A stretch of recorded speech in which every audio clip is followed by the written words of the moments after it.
Hey Megalithomaniacs, welcome back. We're here again with Andrew Collins, and we've got a remarkable follow-up to our last viral video called Beneath the Pyramids, which came out a couple of weeks ago, just after all the discoveries under the Giza Plateau were announced. It's got over 1 million views, it's gone completely ballistic, but since then, more data has come out from the team that actually initially put it out there. So we're going to be looking at that. Andrew's got a presentation with some graphics we're going to look at.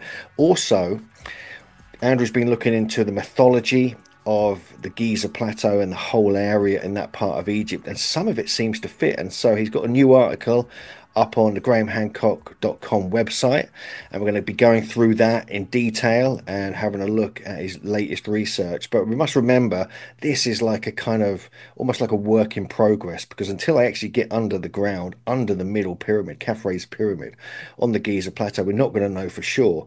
But because we had this opportunity recently to go in the Tomb of the Birds, which was an amazing kind of coincidence with all this data that came out around the same time, this is kind of like possibly the entrance to it as well, which we discussed in the last video. So there's a lot to get through. And remember that I'm going to be at the Cosmic Summit with Armando and some of the other team. They're going to be there presenting. Andrew's at the Gaia-Sphere Ancient Civilizations Conference in August as well, where he's going to be presenting his latest research. And so, yeah, let's just jump in. So, welcome back, Andrew. Thanks for joining us once again. So, where are we at now with the whole scan project and what is going on under Khafre's pyramid? Yeah. Okay. So it's now 3 weeks since that famous conference in Italy, where everything was revealed. Obviously, the Cafre SAR team were there. Filippo Bionde, who's an expert in SAR radar, technology. Corrado Malanga was there. Obviously, he's the co-worker with Filippo, and Armando May, who is a well-known ancient mysteries researcher and writer in the field. They were all there. They were all lined up at this conference, and on the 16th, which was the second day of it, so 16th of March, they revealed all of this incredible material. Now, lots has happened since then. Many of our colleagues have put out videos, either supporting it, coming up with their own theories, or completely dismissing it. Some are in the middle. Many of them come to the conclusion that we we're dealing with something there. There's something underneath there. It's possibly linked with the cave underworld, which I discovered along with Nigel Skinner Simpson back in 2008. And that, we should move ahead with caution. And with that, I think that what's important here is not to throw the baby out with the bathwater, as we say over here in Britain. In other words, yes, be skeptical, but also look at the possibilities that there is something there. And if so, how can this new information help us to decide what is there and how can we move forward? So, what I've done is I've put together a PowerPoint which we can use basically as a backdrop and throw around some questions and see if we can find some answers. And I'll show you where we're going with this. I think that's all we can do right at this time. Yeah, I mean, I think it's absolutely fascinating, this whole, I mean, even though it's still controversial, it's still got a lot of kind of questions that haven't been answered. I'm there's something about it, isn't there? I mean, we were talking about this privately, that there's something about it. It's kind of like reignited this interest in the ancient mysteries, not just in Egypt, but in other places. There's lots of new kind of stuff that's resurfacing from the past that is kind of being like dismissed by a lot of people. And I find it just intriguing that how it's people have reacted to it. There's a lot of really negative reaction, extreme in some places, people fighting online about it. There's like this crazy kind of energy going along with it, whether you support it or whether you're against it. Yeah. But at the end of the day, I think it's got to be looked at. I mean, it's got to be looked at from anyone who's interested in any of the ancient mysteries, especially with all the stories of like the Hall of Records and the Halls of Amenti underneath this area, and it kind of all makes sense. So, but yeah, so let's open up this presentation. Let's get this started because I think seeing some graphics so people can kind of get a sense of what's been put out there in the last few weeks. If you haven't come across it, which I'm sure you probably have by now, it's been in the national press and everything else, international press. So this let's get this open. Let's take a look, and we can discuss this as we go along. Okay, right. So let's begin at the beginning. This was the advertisement for this conference that took place in Italy. On the left, you've got Filippo Biondi, who is the expert in SAR technology. To the right, you've got Corrado Malanga, who is also an expert in this field. And on the right, covered up probably by our heads, is Armando May. Now, he's obviously the guy that's sort of bringing this to the Ancient Mysteries audience, like ourselves, and will be appearing at various conferences as we move forward. So, what happened on this day? Well, obviously, what they revealed is that within the second pyramid, that's the pyramid of Khafre, which is conventionally dated to about 2500 BC, that they detected five chambers that are very similar to the so-called relieving chambers that are directly above the King's Chamber in the Great Pyramid. And you can see them here in this, this reconstruction or interpretation that they've done. They've obviously done them looking exactly like the relieving chambers, and this is what they found inside it. Now, they alluded to these in a paper from 2022, which I've got a visual of coming up. But as Filippo Biondi has admitted since, he said that when they did that paper in 2022, they were only looking inside the pyramids, the Great Pyramid and the Second Pyramid. They weren't looking for things underground. So this is what they found. As I said, these relieving chambers were mentioned in the paper, I think, or certainly they mentioned they'd found something inside the Second Pyramid, but that was about it. And what they revealed at the conference was that beneath the Second Pyramid were these eight vertical pipes or tubes or wells that penetrated down for at least 648 meters, arguably even further, which you can see here, and that each one had these spirals around them that they interpret in terms of some kind of staircase, and that these eight pipes eventually go into these two cubic, let's assume hollow structures that are approximately 80 meters in size. And that these are part of a much bigger complex underneath the plateau at Giza that they've referred to as a lost city, and that they have called the Halls of Amenti. This is a term, Amenti means hidden, we'll come back to this, and it relates to some kind of underworld structure that's mentioned in ancient Egyptian mythology. And yes, it is linked with Giza, as we'll see. Now, to back up all of these claims, they released these so-called tomographic images that were created through the SAR technology.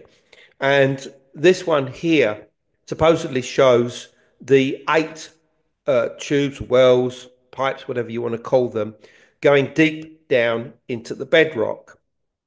And when I first saw these, I thought to myself, how can you possibly get this type of information from SAR technology, which conventionally can only look, a few meters beneath the surface of the Earth?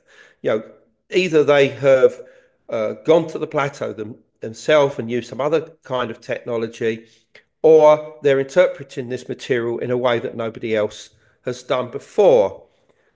So it was very difficult to see this. Now, obviously, what you see is that the darker areas that are blue are the density. In other words, where nothing is, and quite clearly, the brighter colours signify where exactly these structures are.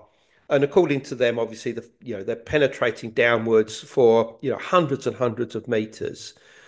Now, as I said, they began all of this work in, well, probably about 2017, 2018, from what I hear, and eventually ended up publishing their findings to do with the Great Pyramid in 2022 within this particular paper. Now, I've been through it.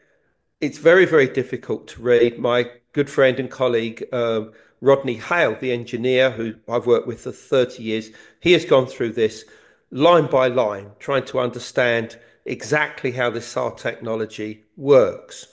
And, he only got so far, but luckily, and I think it's probably coming shortly, let's go to this first. In a interview with Project Unity, colleagues of ours, Filippo Biondi and Armando May gave an interview with the host, who's Jay Anderson. And this was incredibly revealing because what Filippo Biondi did was to give the methodology of how all of this technology works. And basically, I mean, this is put it in simple terms, and I am not, an engineer. I'm not a specialist in technology, so I'm struggling to understand it myself. But this is the way that I see it now: is that everything was done from 400 miles above the Earth, with more than one satellite, seemingly two separate commercial satellites. And what they're doing is that they are sending out this radar beam, which is hitting the Earth, as you can see in this this view of how it works on the screen now. And what happens is that the beams hit the Earth. They only penetrate for a very short distance, probably only a 2 or 3 meters. And then what happens is that information is sent back to either this satellite or another satellite, and it's received, and that raw data can then be downloaded onto the ground, within computers, and you then have this raw data that you can use. Now, SAR technology has been around for many, many decades, and it can give you an incredible mapping of the surface of the Earth, a bit like LiDAR technology, but definitely penetrating a little bit underground. I mean, for instance, in 2007, the Terra SAR X satellite actually took an incredible map of the Giza Plateau at night, and that very clearly shows structures underneath the surface. And we'll come on to one of those shortly. So it can see underground, but not very far at all.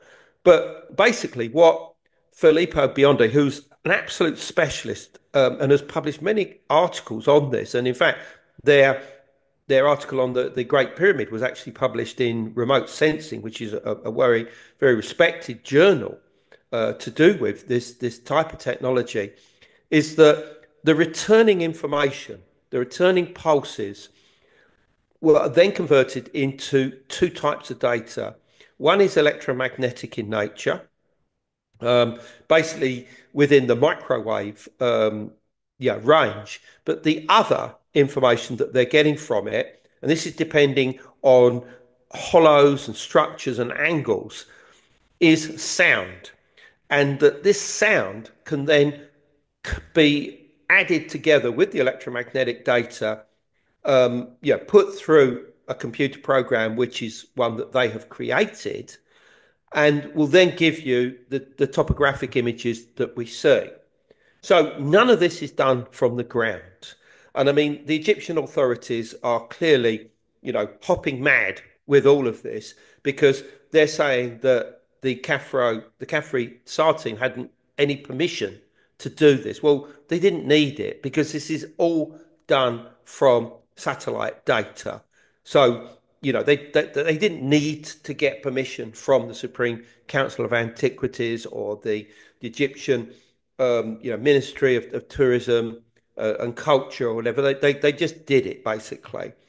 So the important thing about this interview, which I recommend everybody, and we'll put a link to this, in the description. The important thing about this interview is that Filippo Biondi comes across as a serious scientist and technologist who really understands what he's talking about. I watched this from a psychological point of view, to see whether this guy, you know, comes across as serious in what he's trying to put across, and he does. He seriously does. And obviously, Armando May was there to give his interpretation of what was going on. But something clicked in my mind when I watched this particular video and listened to what Filippo Biondi had to say. That said, these people really have got something. But what's important, and I think that we need to look at this, is that it's data. It's data that has been interpreted, and having said that, they certainly are able to translate this data using underground structures. And here's one example. And this only came out, a week or so after the conference, because what they've also mapped on the Giza Plateau is the so-called Tomb of Osiris or Osiris Shaft. Now, this is somewhere that Hugh and I have been down. It's a scary place, in all honesty. I mean, these rickety old metal, ladders take you down to to the deeper levels. There's three separate levels, and going down from level 1 to level 2 is very scary. And I'm glad I survived it. But anyway, down in the third level, you have this area of water which is made by the local water table, and in the middle you've got this island, this rectilinear island with a sarcophagus in it. There was originally four rectilinear pillars that connected with the ceiling, possibly have fell down some while ago. But the significance about this place, which, by the way, as far as its dating is concerned, probably goes back to about 1500 BC. That's the oldest evidence that has been discovered relating it. In the middle section, there are a number of sarcophagi made of hard igneous rock. There's a lot of debate over exactly what they're made of. And they seem to be almost like intrusions into a much older structure. But it dates probably to about 1500 BC. Some people suggest that it could go back to the time of the Pyramid Age, and it's directly beneath the causeway that links the second pyramid to the area of the Sphinx and the Valley Temple of Khafre. Now, on the left, you've got a schematic view of it. On the right, you have the so-called tomographic image that was created by the Khafre Scan Team that was released into the public domain.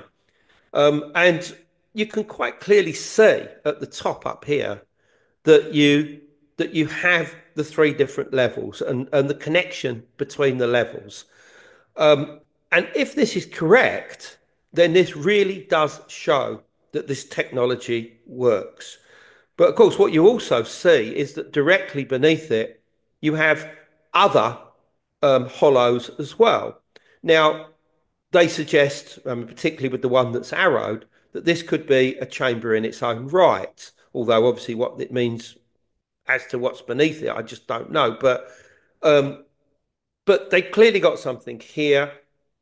And if what you see here is an interpretation of the Osiris shaft, then the technology works. But the big question becomes, how far down can it go? Can it really go 648 meters, 1 meter, possibly even kilometers, or 1 kilometer or 2 kilometers beneath the surface?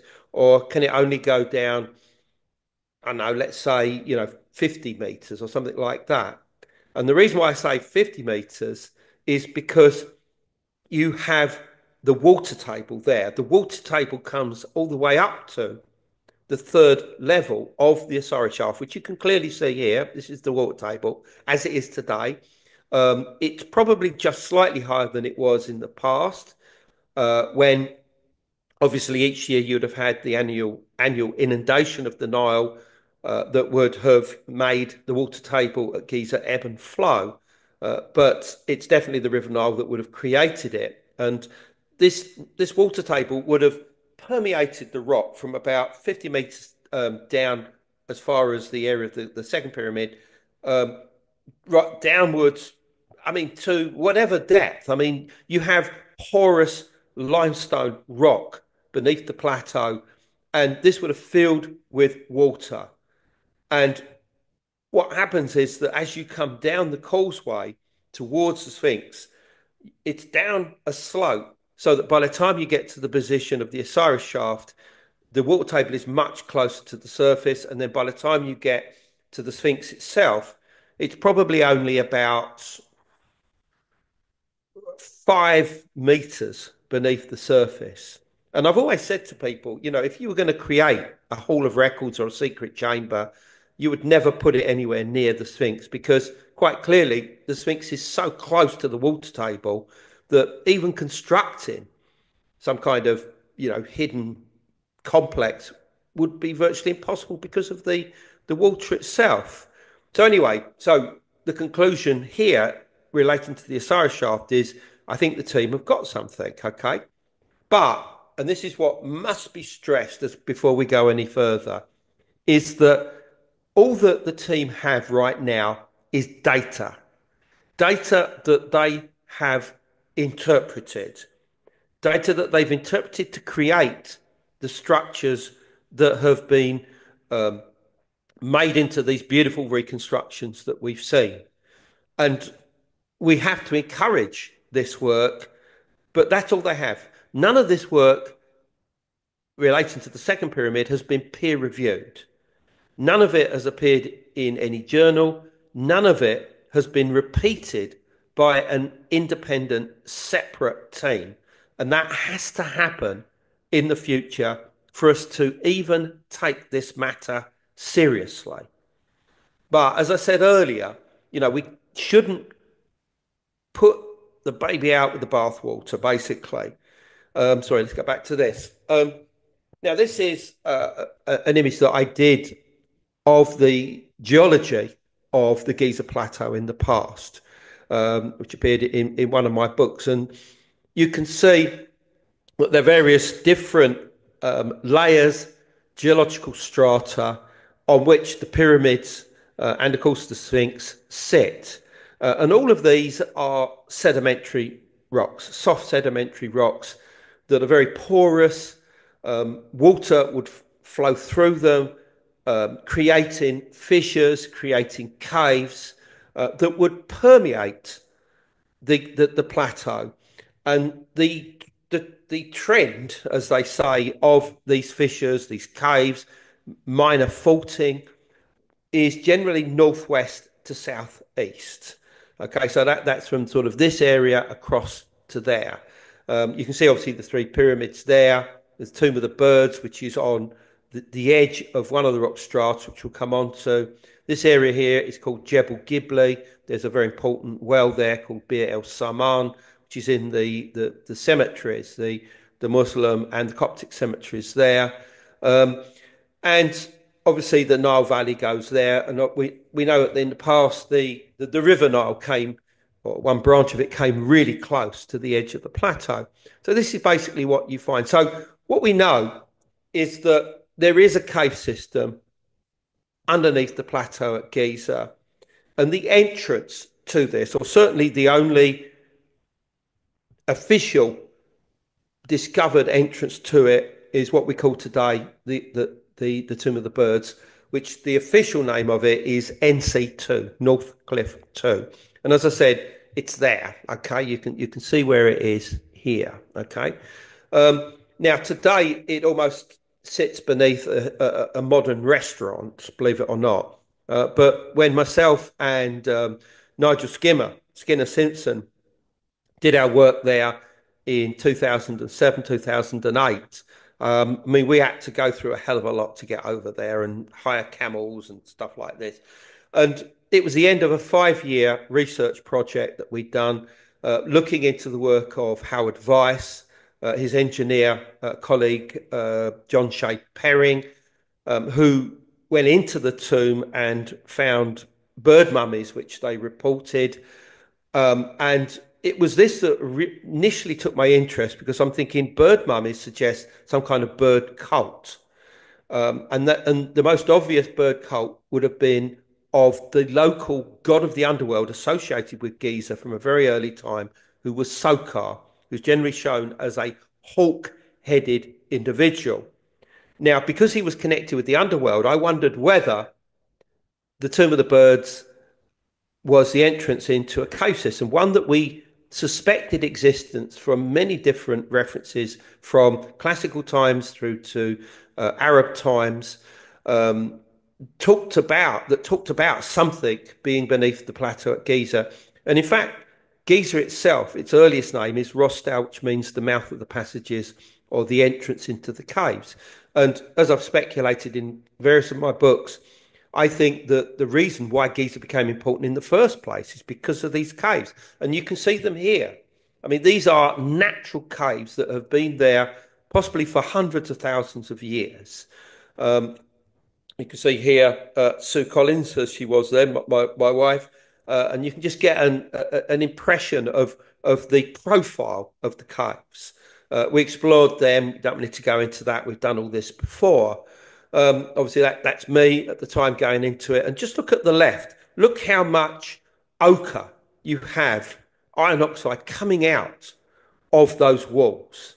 I mean, this I think is something that's quite unique and may well have associated this cave underworld possibly with the womb of some kind of goddess, most obviously Hathor, who has a lot of connections with the plateau, particularly the area around the third pyramid and the cemeteries where you have the Bir El Saman well, and also some very ancient sycamore trees, which probably date back in their original ancestral form to the pyramid age and have been talked about by various Egyptologists.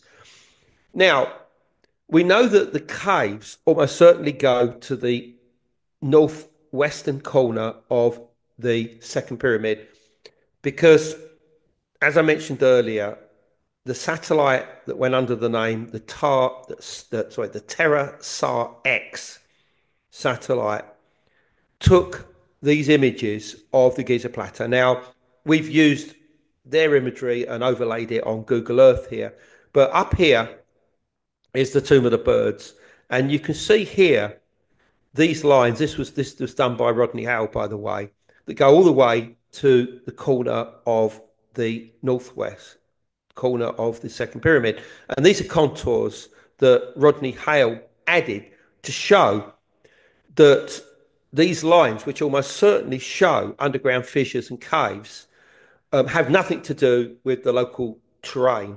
In other words, they are not features that are on the surface. In fact, the Terra Sar X radar image of the plateau was done at night, and what they saw has nothing to do with roads or anything like that. So it almost certainly does show the caves. All right. So this really alerted me to the idea that something was going on underneath the second pyramid. And we know that in 1977, the Stanford Research Institute, in association with the Ain Shams University at Cairo, did a lot of work around the second pyramid and found hollows and cavities in the northwestern corner, exactly where we're talking about here, and also in the southeastern corner, which we'll come on to.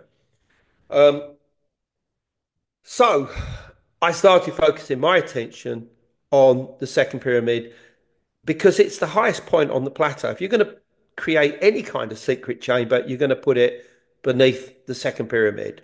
Not the first pyramid, not the Sphinx, but the second pyramid.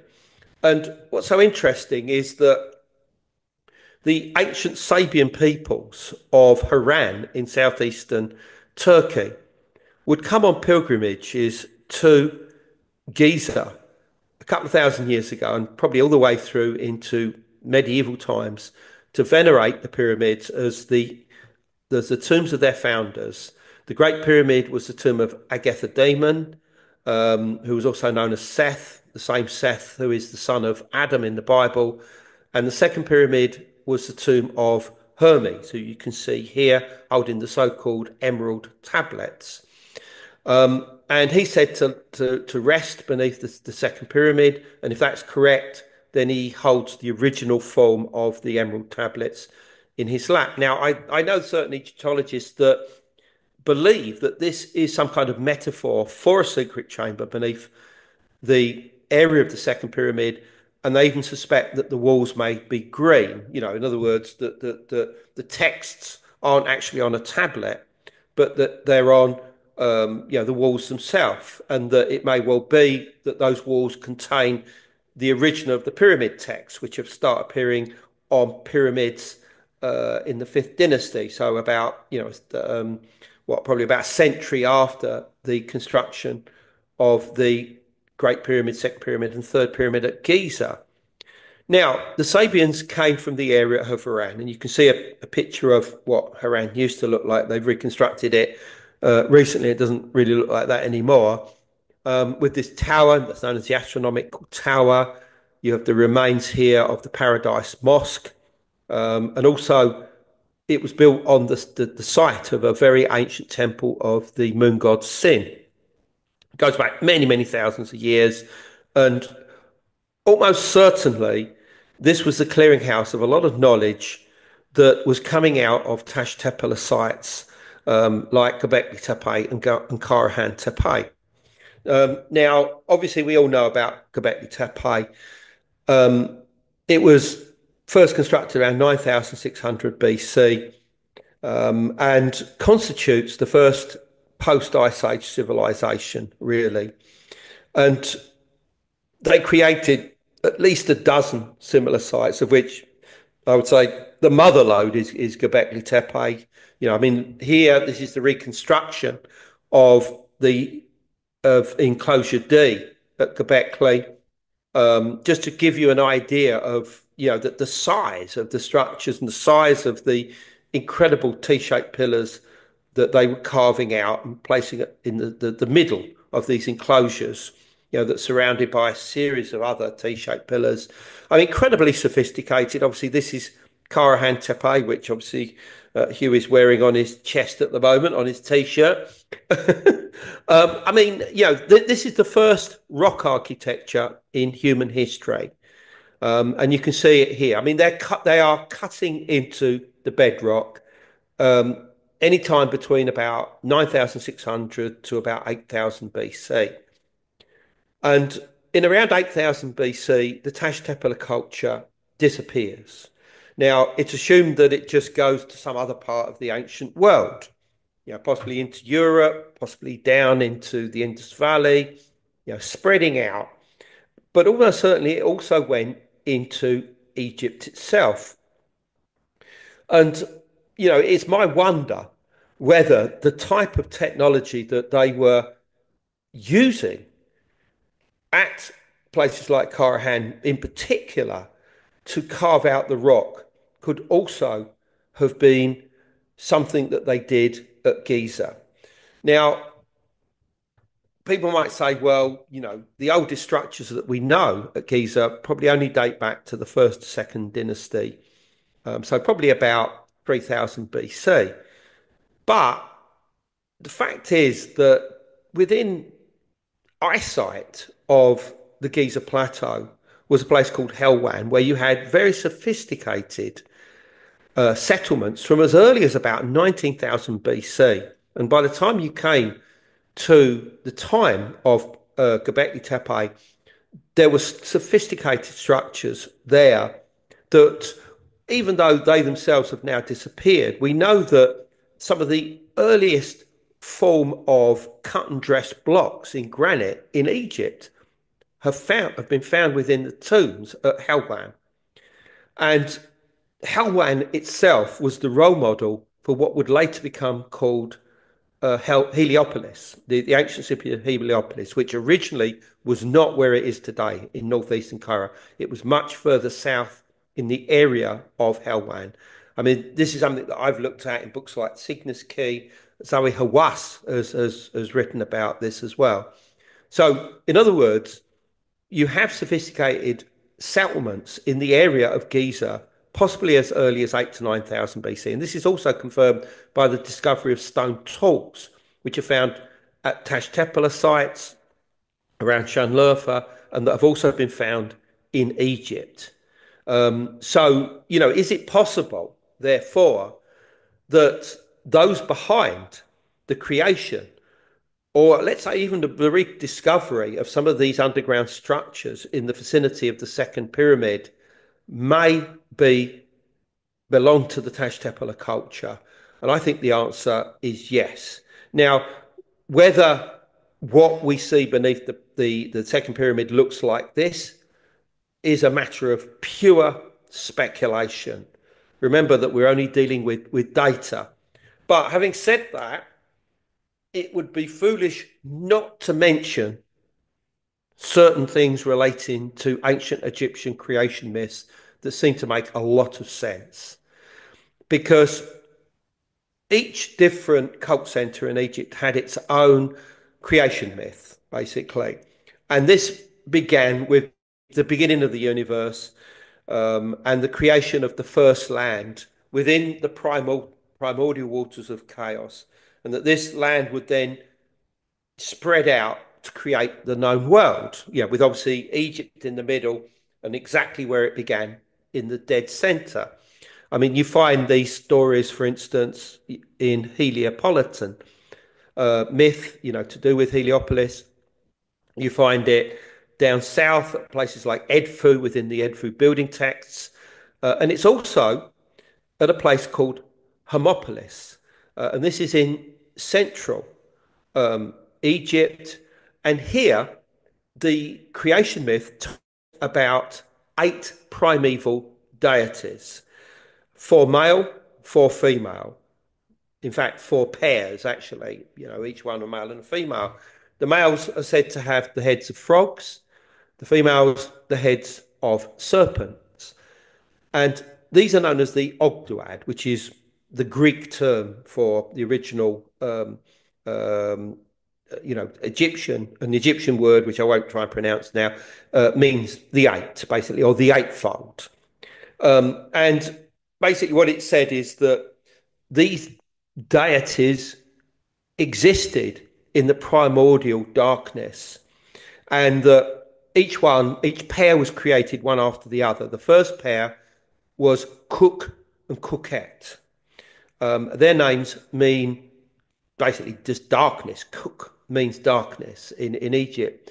The second pair was Nun and Nunette, and their name derives from the primordial waters of chaos known as the Nun.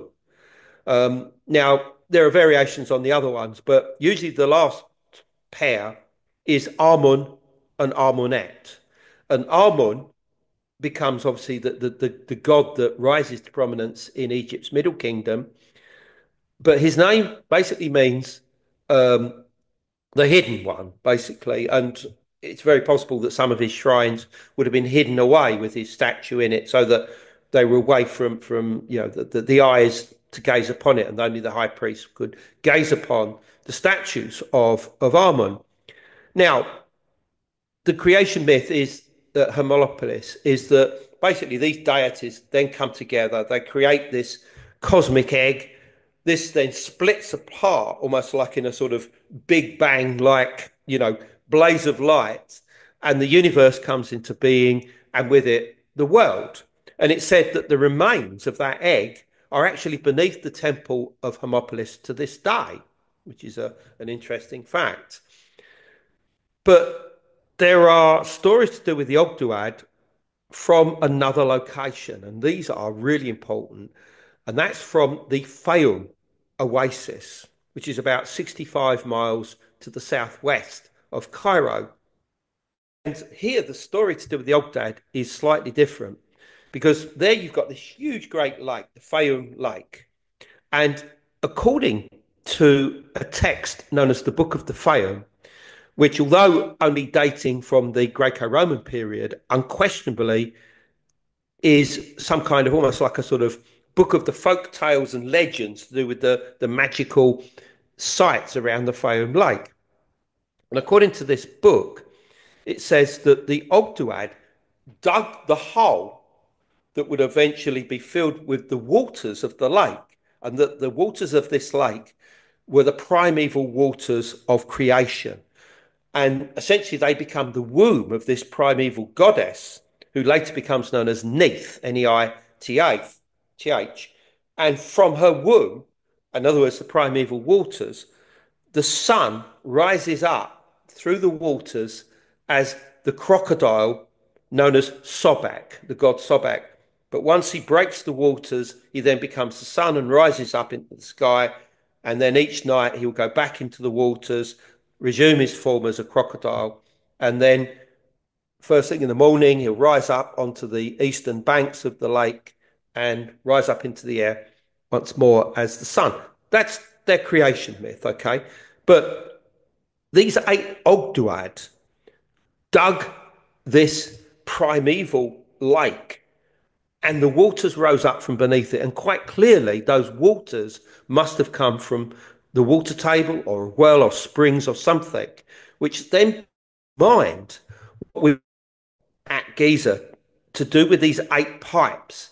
Now, could these 8 pipes, if they exist, could they some kind of story have been created around their existence that eventually becomes the 8 Ogdoad? And the fact is that these stone tools that link the Tashtepla culture with Egypt have been found in the Fayum, as well as at Hirwan itself. And is it possible, therefore, that members of the Tashtepla culture came into Egypt, arrived at Giza, and either started creating these structures or rediscovered what was already there? I think that this is quite likely. And just to end now, is that the Ogdoad were associated with the jackal god Anubis. He was originally part of their group, basically, which you can see here on the left. This is from a carving at Giza. Now, what's so interesting is that our friend and colleague Robert Temple wrote a book with his wife Olivia called The Sphinx Mystery, where he actually suggested that the Sphinx could originally have been a canine, maybe a jackal, as in Anubis, or a wolf, as in the god Wapwarat. Now, Wapwarat was seen to be the guardian of the entrance into the halls of the dead, or the halls of Amenti.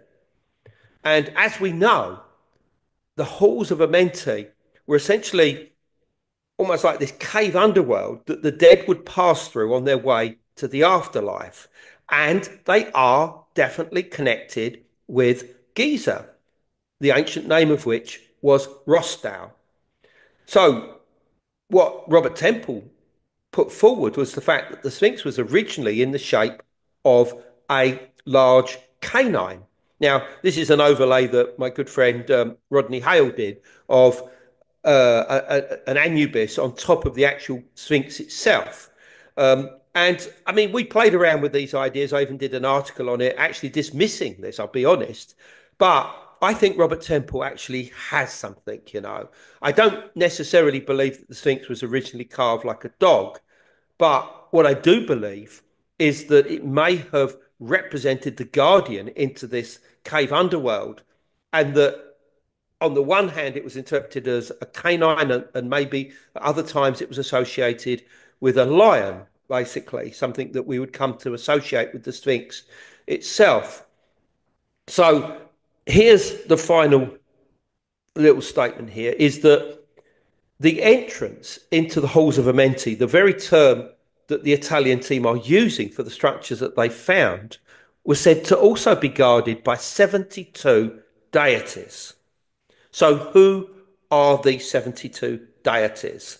And I have to say this, but we're not going on any further at the moment, but I will reveal exactly who those 72 deities are and exactly how this tells us not just more about the structures that have been found, but it will tell us exactly where the entrance is into this underground complex beneath the second pyramid.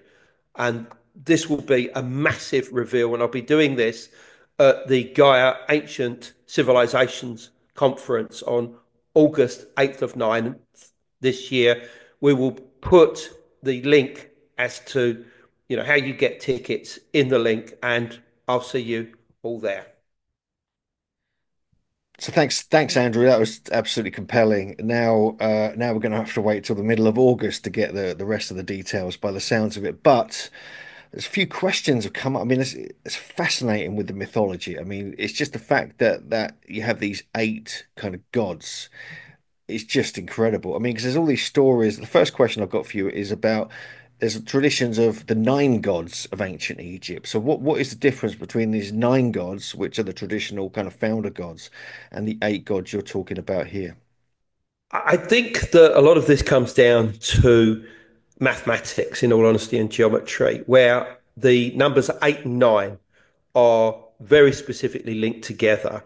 And this you can see, for instance, within three-dimensional, four-dimensional geometry, that you will find that structures moving in from third dimension into fourth dimensional form are very specifically linked initially with eight, but then with nine. This is something that I've been looking at quite separately to do with research to do with Stonehenge, and it just happens to have cropped up to do with this. So I think that there's a deeper meaning there. The number eight is also very much associated with Hermes, by the way, and also with the Kabbalah, the so-called Tree of Life. The eighth sphere is all to do with Hermes, and Hermes, I think it should be pointed out, is merely the Greek name for the Hebrew prophet Enoch, and Enoch was very important to the peoples of Haran. He was seen as not just their great prophet and in some ways, clearly a founder, but we have the Book of Enoch. And when you start looking at the Book of Enoch and the stories of the Watchers and the Nephilim, you start to realize that this is incredibly ancient material that has some kind of memory of the Tashtepela culture and also the astronomy that they clearly practiced and had understanding of, and also the fact that the Watchers were said to have given to humanity the arts and sciences of heaven. In other words, the rudiments of civilization. So, to me, the gut feeling is that whatever is beneath the second pyramid strongly connects with the Tashtepela culture. And if you look at the creation myths of Edfu, the famous Edfu building texts, what that says is that there were these primeval beings in Egypt. They created the first mound, they created the first enclosure, the first temple. Then there was this cataclysm where the sky darkened, this enemy snake came into the sky, there was a flood that drowned them all, and they were killed. And then afterwards, after the time of this catastrophe, new people come and take over the island where the ghosts of these earlier mythical beings, these elder ones, or we call them the elder culture, were still present. In other words, the ghosts of them were still present at this site. They then build more temples, and obviously these temples become the role models for the proportions, the geometry, the mathematics of all of the temples that come thereafter. Now, to me, the arrival of these new people is Tashtepela coming in, probably about 9,000 BC, something like this, maybe slightly later, and taking over sites that were already significant to a much older, well, I won't say civilization, but certainly a culture. and a culture that existed prior to this time, prior to a catastrophe that we have to link with the Younger Dryas event, the Younger Dryas, impact event, which occurred around 10,800 BC and caused a mini ice age that only ends around 9,600 BC, about the time of the construction of Göbekli Tepe and Karahan Tepe. So, was something going on at Giza prior to this time? I think the answer, and this is a gut feeling, I haven't any proof whatsoever, but the answer is yes. Another thing you mention in your article on Graham Hancock's website is the kind of emerald tablets, the green emerald Yeah, tablets, yeah, and traditionally they're linked with the middle pyramid. So can you just give us a little bit about that? yeah. I mean, the very basics is that the Sabians believe that the second pyramid, not the Great Pyramid, the second pyramid was the tomb of their founder Hermes, who is in Hebrew Enoch. Okay, Hermes is said to lie within his tomb with the original of the emerald tablets up against his chest. The emerald tablets are supposed to contain the secrets of creation. But as I mentioned earlier, that at least one well-known Egyptologist, I can't mention his name, um, believes that this story relates to a secret chamber that's beneath the second pyramid, where the walls themselves are green. In other words, it's made of some kind of green stone, and that carved into them are the hieroglyphs of the original of the pyramid text. Now, this is somebody's personal theory. I can't, say whether this is real or not, but it all links to the fact that there is something underneath that second pyramid. Now, whether the Khafre Scan team have found that or they are looking at something completely different, I don't know. And obviously, we have to also factor in the Hall of Records, the Egyptian Hall of Records of Edgar Cayce. Is it possible that the Khafre team have found this? Yeah, absolutely. There's every possibility. But in my mind, the Hall of Records is one single chamber. But what they're talking about is a veritable underground city that's there. But one last thing is that the story relating to the Hall of Records that I heard from a member of the local community at Nazlet El Samam, which is on the eastern side of the plateau, very ancient, village community, was that the Hall of Records, clearly the modernisation of some earlier term, contains a giant diamond, right? And that it's said to be guarded by a huge serpent called El Hanash. Hanash simply means the serpent, basically. And it said that everybody that tries to gain the secrets of this diamond will be blinded. But one day, when the end of the world is near, somebody will come along and they will be blinded by El Hanash only in one eye, and they would be the ones that will be able to reveal and see the secrets of this huge diamond. Now, I don't think a diamond's down there, but it could be some kind of omphalos stone, some kind of monolith or something like that. It maybe even a megalith or something like that. But this idea of being blinded is really, really significant because there are many shamanic traditions where blind people were said to be the only ones that could see into the other world. And that if you were blinded in one eye, you could see into both the underworld or the other world, but also into this world. So that shamans, could be blinded in one eye for the sole purpose of being able to see into both worlds. So, are we talking here about some kind of incredibly ancient shamanic tradition? And the idea that Anubis or some kind of large Canaan or a wolf guards the entrance into the halls of Amenti, I think is very, very significant because this takes us back to creation myths and stories that go back to Paleolithic times about humanity being descended from wolves, and people being believe that they are the descendants of wolves, even like you know uh, people like the Huns, for instance, believe that they were descended from wolves. Also, Genghis Khan and the Mongols believed that they were descended from the grey wolf or the blue wolf. Um, you know, is it possible that we are dealing with traditions that really do go back to Paleolithic times and that were associated with the cave complex at Giza, which we know is there? We know that the obvious entrance is the cave of the tomb of the birds and the caves behind that. But I suspect there are at least one other entrance to it, and that's something that I'm working on right now. Sorry to be so dramatic with my reveals, but I'm still working on this stuff now, and I hope to have it all ready, for public consumption by August. I'm also redoing my old book, Beneath the Pyramids, which describes all of this discovery of the cave underworld. I'm putting a whole new section into the beginning of it, possibly 40 pages, 30, 40 pages that will tell of everything that we've spoken about today and take it on to what I will be able to reveal to the public by the time we get to August.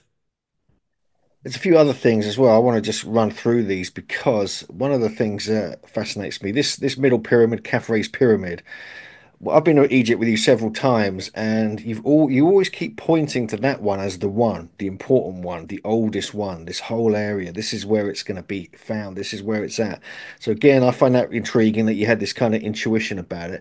But also, you mentioned the idea that the Taz kind of culture being there and working into the bedrock because we see that around the back of the Khafre's pyramid, but also around the front, which I know you've written about. I made a Megalithomania video about it as well, about these giant megaliths, these platforms, because it's on a slope kind of thing.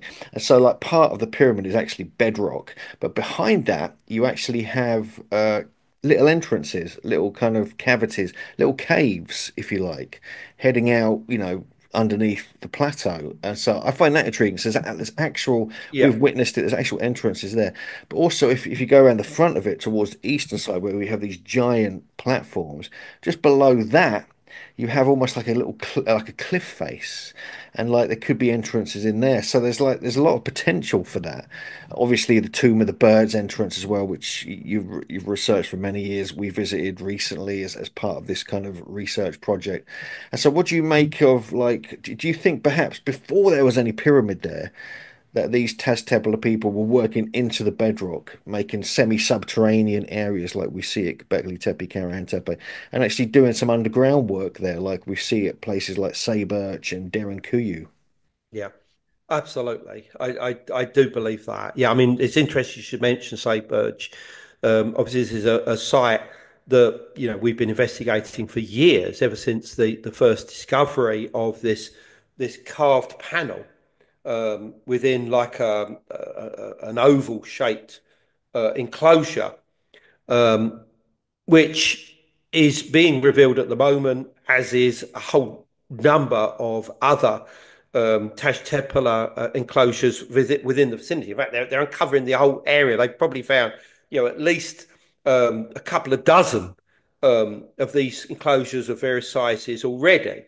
But the mother lode of it is definitely this place that we've been looking at there, where you have this carved panel, where you have this figure, in a phallic, ithyphallic position. You've got this character, uh, approaching towards a huge bull. You've got these two lions coming, or sorry, these two panthers coming up towards this other figure. I mean, yeah, this is quite incredible. But right by the side of it is these underground structures that you and I have been in a few times. We've been able to film in there. And even though we can't tell exactly how old they are, there is a possibility that they do go back to the Tashtepala age. And if that's the case, then it's clear that the Tashtepala people were definitely carving out underground chambers. And also, we've been into somewhere else, we can't mention the location of it, this massive subterranean tunnel, which is in the same area that penetrates into down through the bedrock for hundreds of feet. and eventually is blocked at the end and probably goes to maybe a well, we think is likelihood, but it also branches off. And this is incredibly finished. And, I mean, I went in there with my good friend, Debbie Cartwright last year because I wanted to see what she had to say about it. Um, and, she came away saying, I am certain that this is Tash Tepelah, possibly towards the end of their age. So not, let's say, 9,000 BC, maybe 8,000 BC or 7,000, something like that. That, they were really getting the hang of this idea of carving huge areas into the bedrock. And I think that that's what was going on at Giza. Now, I'm not saying that there wasn't any structures there beforehand, but I think that the Tash Tepelah people took advantage of it. Now, you mentioned about this huge megalithic platform on the eastern down to the southeastern corner of the second pyramid. This has huge roof blocks on it that are, I mean, I'm going to guess 50 to 100 tons a piece, some of them.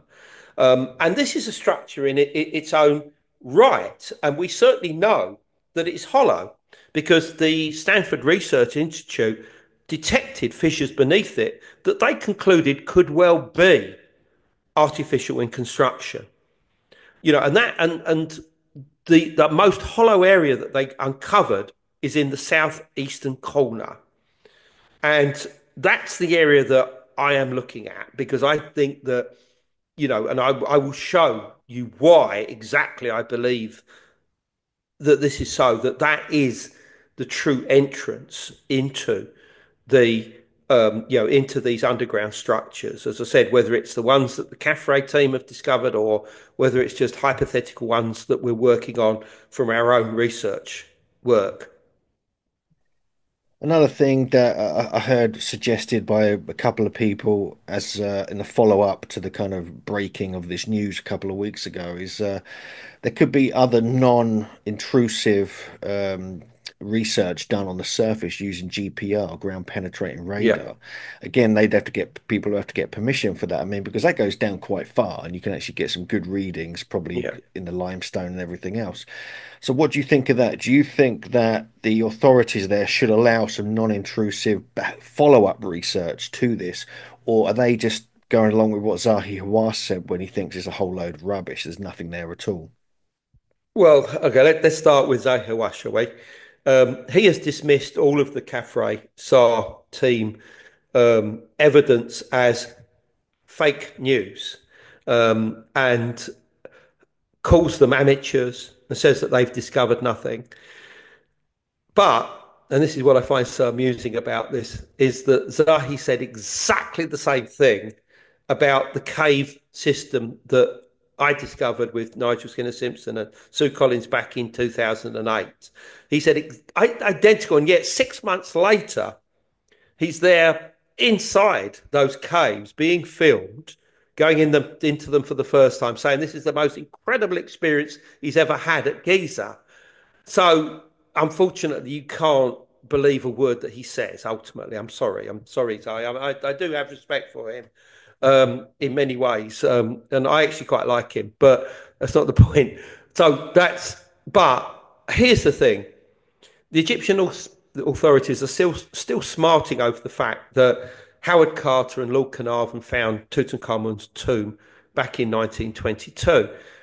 Every research project, every excavation team in Egypt now is headed by an Egyptian Egyptologist. I mean, foreigners will work on the teams, but if anything is found, it will be credited to Egypt, that Egypt has discovered this. So they are hopping mad at the idea that Italians may have discovered some huge underground complex. So do not expect any kind of cooperation from the Egyptian authorities anytime soon relating to this. Now, people have said to me, yeah, but money talks. This is a world of backsheesh, backhandedness. Put a few million, a few billion if you want into this, you'll get anything done. But I think it's all a case of pride from the point of view of the Egyptians. If they could be seen to be the ones that discovered this, great. But if it's Italians doing it remotely, I don't think they're going to even entertain any kind of work. The other thing that's been pointed out is that the Scan Pyramids team, who used muon technology in both the Great Pyramid and the Second Pyramid, did not detect anything underground. Now, that okay, we have to take their word for that. But were they really looking underground? Because as Filippo Bionde admits in his interview, which, as I said, I do recommend everybody to see, to listen to, is that when they first started focusing their attentions on the pyramids, they only were looking inside them. They didn't even consider the possibility that there was anything underneath them. And when they did start seeing the data of those, lines going down within these so-called tomographic images, that they denied them. They just thought that they were noise for months. But then they got other satellite data that seemed to show the same evidence. And eventually they had to conclude there was something underneath the second pyramid. And eventually they felt confident enough to bring this to the public at that conference on March the 16th, 2025. I was actually in the Middle Pyramid when the Scan Pyramids team were there a couple of years ago, a few years ago, and I was trying to film them. They were setting up all the equipment and everything else. I'm not sure if you were with me. I think JJ was with me for sure, and they really didn't like us being in there, kind of filming them, setting it all up. So they were in there genuinely doing stuff, and they wanted to keep it quiet. But there was no mention at the time or on their website that they were they were looking underground. They were just looking, like you said, they were looking within the pyramid structure.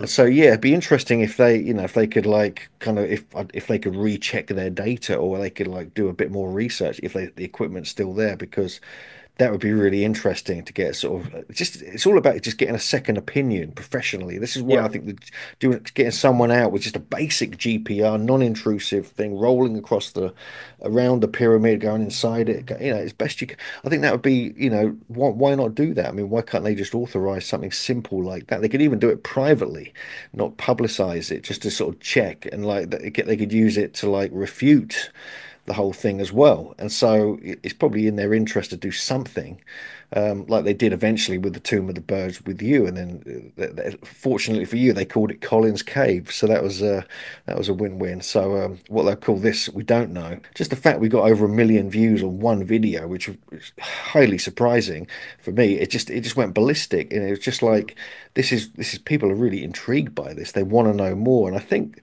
the authorities have to take note now of what is going on the internet, what people are doing, the independent research.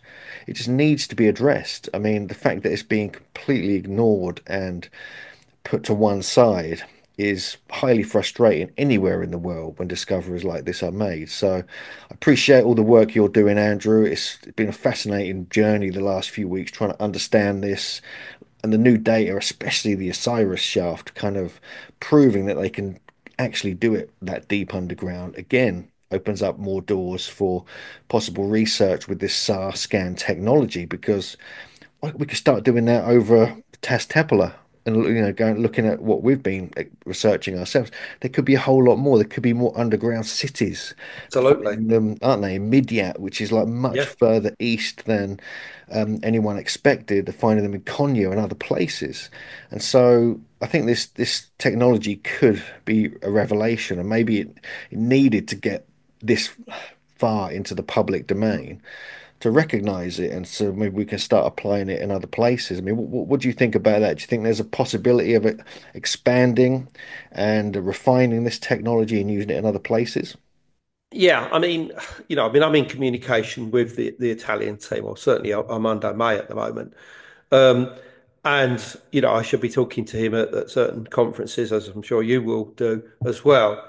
Um, but I think, and this is the important thing, is that the Italian team have data.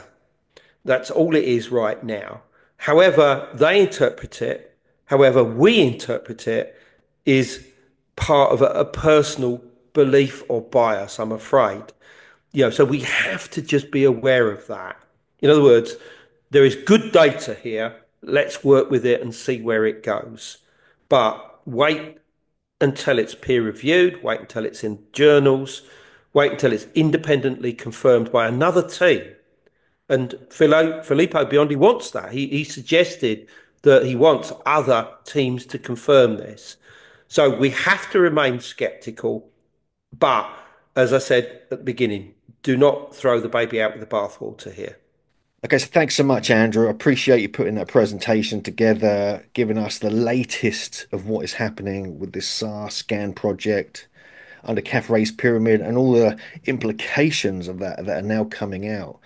I mean, especially the Osiris shaft, that really kind of gets me because it kind of gives some clout to it as well. And these researchers and scientists that are doing this, I mean, they seem like they're pretty damn solid. And I look forward to meeting them at the Cosmic Summit. There's going to be a whole kind of process of outlining the research there. Also at the Gaia Ancient Civilizations event as well. We'll put links to both of those below here. Also, we're going to be going deeper into this at the Origins Conference, which is on November the 1st in Wiltshire, England. Andrew's going to be there, and so watch this space as we're going to have some very special guests related to this project. And also, next February 2026, Megalithomania is coordinating a tour with Andrew leading it to Egypt, focusing on what is going on here on the Giza Plateau, called the Beneath the Pyramids tour. And of course, Andrew's republishing of his book called Beneath the Pyramids is all happening over the next few months. So there's a lot happening over the next while. Stay informed. Check out the YouTube channel for updates, the megalithomania.co.uk website, andrewcollins.com as well, and we'll keep you fully updated on all these discoveries as they unfold. So thanks, Andrew. I appreciate you joining us. Like I say, keep an eye on the events, keep an eye on all the updates, the conferences, the tours, and everything else. We've got a whole lot more coming up. Thanks again, Andrew, and we'll see you next time, Megalithomaniacs.